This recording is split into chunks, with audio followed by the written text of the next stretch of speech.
Бұл жерден дағын бір видео қылып қойылы иншалла. Бұл ошол мен аздар тағы ортасында жүрем. Пайғамбар саллаллаху алейхи вассаламдың мешітінің ортасында жүрем.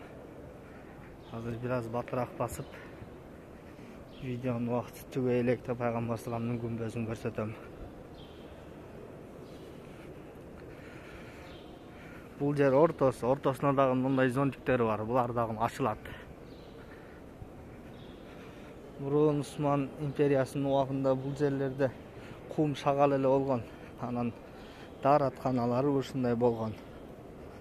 Бұл жерлерде кийин бұл ортону ошол Абдул-Азиз Али Сауд ошол улаган, чоңой айткан. Калгандарынан дагы падышалар чоңой чыккан балдары.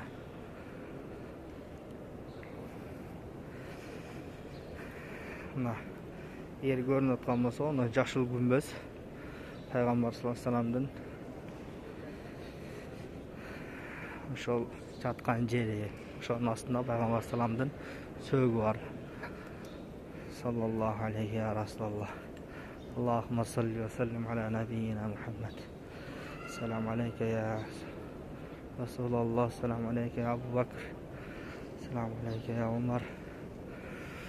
Но тушунда көрүнүп аткан болсо, экинчи этаждагы ошол жерде азанчылар турат.